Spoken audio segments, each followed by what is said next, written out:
Emmanuel Ducrot du journal L'Opinion. On va continuer à parler d'animaux. Vous revenez ce matin sur une psychose qui avait tenu la France en haleine à l'été 2020, celle des chevaux mutilés. 3 ans après, l'histoire prend une toute autre couleur. Oui, c'est un long article de Mathieu Deslandes dans la Revue des médias que je reprends ici. Un travail salutaire. 3 ans après cette affaire des chevaux mutilés, il a cherché le fin mot de l'histoire qui était passée de mode après avoir passionné les foules. Et donc, je vais vous faire un bref rappel des faits.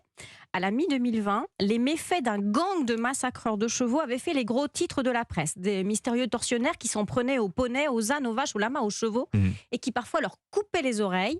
À l'été, les morts mystérieuses d'équidés s'étaient multipliées partout en France, sans qu'on sache exactement combien. Il y avait des propriétaires en alerte, des rondes dans les centres équestres, des gendarmes mobilisés, des cellules pour centraliser les signalements. Une floraison de reportages. J'en ai moi-même écrit un sur la peur qu'avaient les autorités du dérapage d'autodéfense dans les haras. Je m'en souviens tout à fait. Ce qui avait donné une ampleur importante à cette affaire, c'était le massacre d'une jument, Lady, près de Dieppe. Sa propriétaire avait remué ciel et terre pour comprendre ce qui lui était arrivé. Et la clé de l'affaire est effectivement là. Pauline avait alors 23 ans et elle avait d'abord raconté le drame de Lady à la presse locale, son oreille coupée, et elle était devenue une spécialiste pour les médias. Elle gérait une page Facebook appelée Justice pour nos chevaux et elle avait donné des dizaines et des dizaines d'interviews pour demander qu'on attrape les barbares. Et maintenant, ce que l'on sait, c'est que la véritable histoire de Lady n'était pas celle que l'on croit. Eh bien, l'enquête de la Revue des médias coupe le souffle. Elle retourne comme un gant l'histoire de Pauline.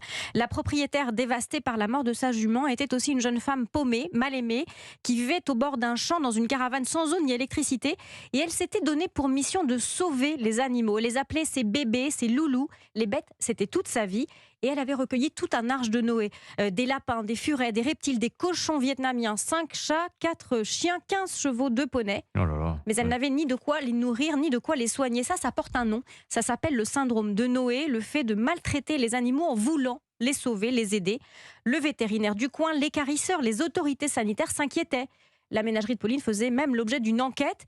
Et lorsque Lady, la jument, était morte de dénutrition et que Luna, la chienne de Pauline, s'était attaquée à sa dépouille parce qu'elle aussi avait faim, eh bien Pauline avait pris peur qu'on lui prenne sa chienne, ses bêtes, et elle avait inventé un énorme mensonge, un mensonge qui lui a totalement échappé. Mais donc, il n'y avait pas de gang de massacreurs de chevaux ? Non, il y avait peut-être 1 ou 2 cas de maltraitance, des animaux morts naturellement, abîmés par des charognards.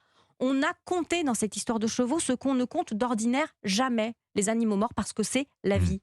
En fait, on a été victime d'une intoxication collective, là. Victime, oui, et nous, journalistes, peut-être un peu responsables malgré nous. Il y avait toute une concordance d'ingrédients.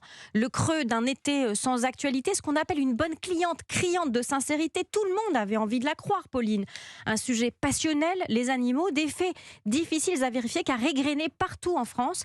Et puis une attention entretenue par des fantasmes, des rumeurs. On a même accusé l'animateur Nagui d'être à l'origine des massacres. Alors oui, il y a eu des alertes dans ce tumulte. Nagui, oui. Il y a eu des alertes dans ce tumulte, des gens qui ont prévenu parce qu'ils connaissaient Pauline. Mais l'emballement était déjà là, une actualité lancée au grand galop, comme un cheval, et que personne n'a pu arrêter. Intéressant, avec 3 ans de recul. Merci beaucoup, Emmanuel Ducrot. Vous aussi, c'était votre dernière chronique de la saison. Je vous dis à la rentrée. À la rentrée, bon été à tous. Bon été, vous avez vu cette belle continuité ? Ils seront tous là à la rentrée sur Europe 1.